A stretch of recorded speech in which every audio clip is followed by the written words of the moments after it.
नमस्कार दोस्तों, मैं सूरज आप सभी का फिर से स्वागत करता हूं आपके ही चैनल SSP 100 पर। दोस्तों, इस वीडियो में आपको बताने वाला हूं कि आप किस तरह से टैग के फाइनल एग्ज़ाम को पास करेंगे। और दोस्तों, इस वीडियो में आपको ये भी बताने वाला हूं कि टैग के कौन कौन से क्वेश्चन सर फाइनल एग्ज़ाम में आते हैं। वो सारे प्रश्न उत्तर आज मैं आपको इस वीडियो में दिखाने वाला हूँ। दोस्तों, इसके लिए आप टैग में अपने आईडी पासवर्ड को डाल के लॉगिन कर लेंगे। उसके बाद दोस्तों यहाँ पर स्टार्ट एग्ज़ाम पर क्लिक करेंगे। उसके बाद अपना लैंग्वेज चूज़ कर लेंगे। दोस्तों, लैंग्वेज चूज़ करने के बाद ये सारे इंस्ट्रक्शन को आप पढ़ लीजिएगा। दोस्तों, ये सारे इंस्ट्रक्शन को पढ़ने के बाद आप इस पर क्लिक कीजिएगा। इस पर क्लिक करने के बाद दोस्तों यहाँ पर CSC का जो सेव ब्राउज़र है वो डाउनलोड हो जाएगा। दोस्तों, उसको डाउनलोड होने के बाद आप ओपन कीजिएगा। उसके बाद इसको इंस्टॉल कीजिएगा। इंस्टॉल करने के लिए दोस्तों आप नेक्स्ट पे क्लिक कीजिएगा। इसके बाद दोस्तों ये इंस्टॉल होने लगेगा। दोस्तों, इसको इंस्टॉल होने देते हैं। इंस्टॉल होने के बाद दोस्तों ओके पे क्लिक करेंगे। दोस्तों, ओके पे क्लिक करने के बाद यहाँ पर टेक टेस्ट पर क्लिक करेंगे। टेक टेस्ट पे क्लिक करने के बाद दोस्तों यहाँ पर कुछ इंस्ट्रक्शंस आएंगे। इसको हम दोस्तों अलाउ कर देंगे। दोस्तों, अलाउ करने के बाद दोस्तों यहाँ पर अपने जो फ़ोटो है उसको देना होगा। दोस्तों, यहाँ पर फ़ोटो को बिल्कुल सीधा जो है दीजिएगा। उसके बाद दोस्तों अपने जो डॉक्यूमेंट हैं वो सभी को बिल्कुल सीधा रख के फ़ोटो खींचिएगा। उसके बाद अपलोड कीजिएगा। डॉक्यूमेंट को अपलोड करने के बाद आपको वेटिंग लिस्ट दिखाएगा। दोस्तों, वेटिंग लिस्ट में कुछ देर वेट करना पड़ेगा। उसके बाद जो है आपका एग्ज़ाम जो है स्टार्ट हो जाएगा। दोस्तों, अब मैं आपको वो क्वेश्चन आंसर को बताने वाला हूँ जो कि फाइनल एग्ज़ाम में ज़रूर आते हैं।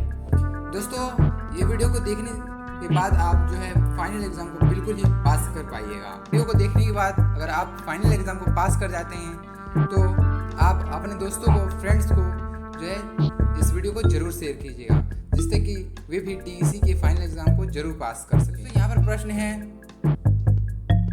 नाम मात्र खाते वे खाते हैं जिनमें व्यय, हानि और लाभ शामिल हैं। तो दोस्तों, ये प्रश्न है, इसका जो आंसर है वो सही है। अगला प्रश्न देखते हैं दोस्तों। अगला प्रश्न है दोस्तों, एक वास्तविक खाता क्या है?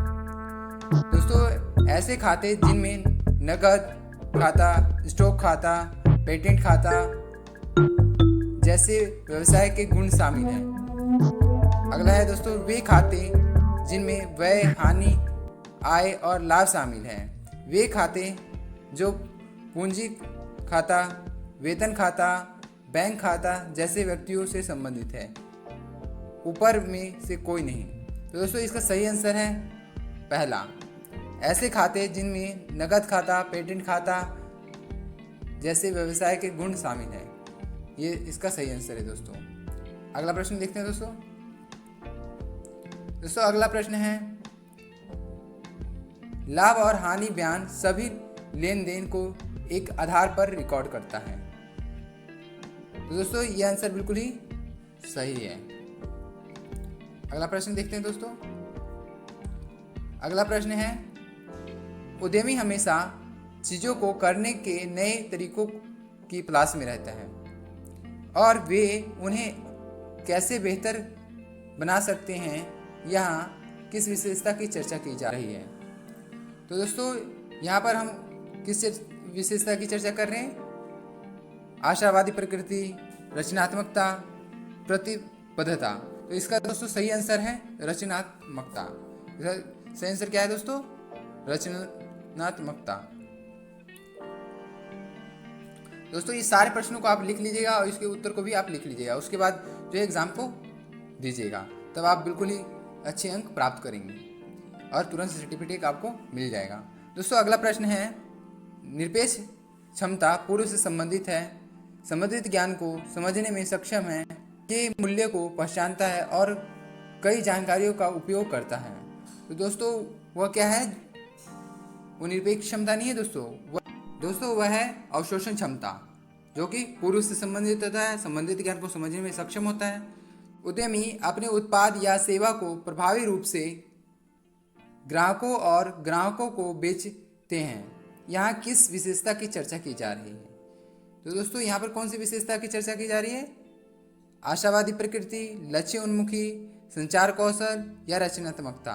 तो यहाँ पर दोस्तों है लक्ष्य उन्मुखी क्षमता की यहाँ पर चर्चा की जा रही है। अगला प्रश्न है P&L स्टेटमेंट पर सभी व्यय समाप्त हो चुकी लागतों का प्रतिनिधित्व करती है, या जहाँ बैलेंस शीट परिसंपत्तियों अनपेक्षित लागतों का प्रतिनिधित्व करती है।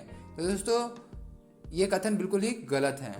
कहीं भी जो है बैलेंस शीट समाप्त हुए चूँकि लागतों का प्रतिनिधित्व नहीं करती है, ये कथन गलत है। अगला प्रश्न देखते हैं दोस्तों। खाली स्थान आउटपुट के उत्पादन में सीधे उपयोग की जाने वाली किसी भी सामग्री की लागत है। खर्च की लागत, सामान का मूल्य, प्रत्यक्ष सामग्री लागत, अनपेक्षित लागत। तो दोस्तों इसका सही आंसर क्या है? प्रत्यक्ष सामग्री लागत। इसका सही आंसर क्या है दोस्तों? प्रत्यक्ष सामग्री लागत। लिख लीजिए दोस्तों ये सारे प्रश्नों के उत्तर। अगला प्रश्न देखते हैं दोस्तों। इंफोसिस, विप्रो, भारतीय स्टेट बैंक, ICICI बैंक आदि जैसी कंपनियों के लिए प्रत्यक्ष सामग्री लागत अधिक या महत्वपूर्ण है। दोस्तों जो प्रत्यक्ष सामग्री लागत है इन सारी कंपनियों के लिए जो है महत्वपूर्ण बिल्कुल भी नहीं है, तो ये कथन बिल्कुल ही गलत है। अगला प्रश्न देखते हैं दोस्तों। अगला प्रश्न है खाली स्थान बेची गई वस्तुओं COGS की लागत के प्रमुख निर्धारक हैं जो P&L कथन पर दिखाई देते हैं। तो दोस्तों वह क्या है? प्रत्यक्ष लागत, निश्चित लागत, खर्च की लागत, सामान का मूल्य। दोस्तों वो क्या है? खर्च की लागत। क्या दोस्तों? वो खर्च की लागत है। दोस्तों ये सारे प्रश्न जरूर लिखिएगा और इसके आंसर भी जो मैं बोल रहा हूँ। प्रत्यक्ष श्रम लागत में कर्मचारियों के वेतन, बोनस, बिक्री, टीम को भुगतान, कमीशन, विज्ञापन, प्रशासनिक भवन के उपयोगिताओं का भुगतान शामिल है। तो दोस्तों ये कथन बिल्कुल ही सही है। अगला प्रश्न देखते हैं दोस्तों। यहाँ पर अगला प्रश्न है दोस्तों, कई बार प्रौद्योगिकी स्टार्टअप जो कि शक्ति हानि और मामूली बिक्री प्राप्त करते हैं, कई बार वे लायक होते हैं। तो दोस्तों ये कथन बिल्कुल ही सही है। ये कथन बिल्कुल ही सही है दोस्तों। अगला प्रश्न देखते हैं दोस्तों। हमें एक विचार का मूल्यांकन करने की आवश्यकता क्यों है? यह जानने के लिए कि ग्राहक किसी विचार के अंतिम उत्पाद को खरीदेगा या नहीं। यह जानने के लिए कि उद्यमी किसी विचार के से लाभ कमाएगा या नहीं। यह जानने के लिए कि क्या उद्यमी एक मूल्यवान उत्पाद को एक विचार से बाहर कर सकता है या नहीं। उपयुक्त सभी। दोस्तों इसका सही आंसर है उपयुक्त सभी। ये सारे आंसर सही हैं दोस्तों। अगला प्रश्न देखते हैं दोस्तों। अगला प्रश्न है खालिस्तान उद्यमिता का विशिष्ट उपकरण है। सृष्टि, इनोवेशन, प्रयोग। तो दोस्तों इसका सही आंसर है इनोवेशन। तीसरा। अगला प्रश्न देखते हैं दोस्तों। क्या उद्यमिता रोजगार पैदा करती है? हाँ करता है, हाँ यह नहीं है, कभी कभी, इनमें से कोई नहीं। दोस्तों इसका सही आंसर है हाँ करता है। उद्यमिता दोस्तों रोजगार पैदा करता है। अगला प्रश्न देखते हैं दोस्तों। संगठन उद्यमी नहीं है लेकिन लोग उद्यमी हैं। दोस्तों ये कथन बिल्कुल ही सही है। लोग उद्यमी होते हैं, संगठन उद्यमी नहीं होते हैं। अगला प्रश्न देखते हैं दोस्तों। नए विचार के आधार पर व्यवसाय शुरू करने वाले सभी लोग हमेशा सफल होते हैं। दोस्तों ये कथन बिल्कुल ही गलत है। अगला प्रश्न देखते हैं दोस्तों। इनमें से कौन उद्यमशीलता का एक उदाहरण है? दोस्तों पहला है एक शहर में नए प्रकार के रेस्टोरेंट शुरू करना। दूसरा है एक कॉल सेंटर में या BPO में काम करना। एक कोचिंग सेंटर में पढ़ाना। किसी कंपनी में बॉस द्वारा दिए गए कार्यों को प्रतिबंधित करना और पूरा करना। दोस्तों इसका सही आंसर है पहला, एक नए शहर में रेस्टोरेंट शुरू करना उद्यमिता कहलाता है दोस्तों। अगला प्रश्न देखते हैं। अगला प्रश्न है दोस्तों, एक सफल उद्यमी बहुत तेजी से अमीर बन सकता है। दोस्तों ये कथन बिल्कुल ही सही है। कोई भी एक सफल उद्यमी जो है बहुत तेजी से अमीर बन सकता है। अगला देखते हैं दोस्तों, उद्यमिता धन पैदा करने का एक अवसर है। दोस्तों ये कथन बिल्कुल ही सही है। दोस्तों जो मैंने वीडियो लेक्चर में आपको पढ़ाया है वो सारे ही क्वेश्चन आ रहे हैं, उससे कहीं भी बाहर के क्वेश्चन नहीं आ रहे हैं। अगला प्रश्न है दोस्तों, ग्राहकों के विभिन्न खंड या समूह विभिन्न विशेषताओं तत्वों को महत्व देते हैं। दोस्तों ये कथन बिल्कुल ही सही है। अगला प्रश्न देखते हैं दोस्तों, उद्यमियों के लिए मूल्य फ्रेमवर्क के अनुसार नीचे दिए गए सबसे अच्छे कथन का चयन करें। मूल्य निर्माण करना, मूल्य वितरण करना, मूल्य पर कब्जा करना। दोस्तों ये पहला कथन ही सही है। दोस्तों जो मैंने आपको पढ़ाया है उसको जरूर पढ़िएगा, उसके बाद ही ये सारे आंसर दीजिएगा, तो आपके सारे आंसर बिल्कुल ही सही होंगे। आगे देखते हैं दोस्तों यहाँ पर ये प्रश्न है कि ऐसे व्यवसाय जो डिलीवरी में लगातार होते हैं और नियमित रूप से अपने प्रदर्शन को बेहतर बनाते हैं, क्या वह सफल होते हैं? दोस्तों ये कथन बिल्कुल ही सही है, और दोस्तों सफल होते हैं। अगला देखते हैं, खालिस्तान सभी खाता बही खातों का एक संग्रह है। दोस्तों वह कौन सा खाता है जो कि सभी खातों का संग्रह है? इन्वेंट्री लेजर, सामान्य बही खाता। दोस्तों इसका दूसरा आंसर सही है, सामान्य बही खाता।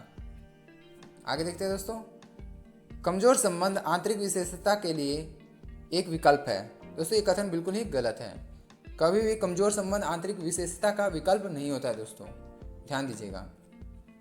अगला प्रश्न है दोस्तों, खालिस्तान उद्यमिता का एक विशिष्ट उपकरण है। दोस्तों वह क्या है? नवीनीकरण। दोस्तों वो क्या है? इनोवेशन। दोस्तों अगर वीडियो अच्छा लगा हो तो लाइक कीजिएगा, कमेंट कीजिएगा, शेयर कीजिएगा, सब्सक्राइब कीजिएगा। अगर वीडियो अच्छा ना लगा हो तो डिसलाइक भी कीजिएगा। दोस्तों वीडियो देखने के लिए बहुत बहुत धन्यवाद। आपका दिन शुभ हो।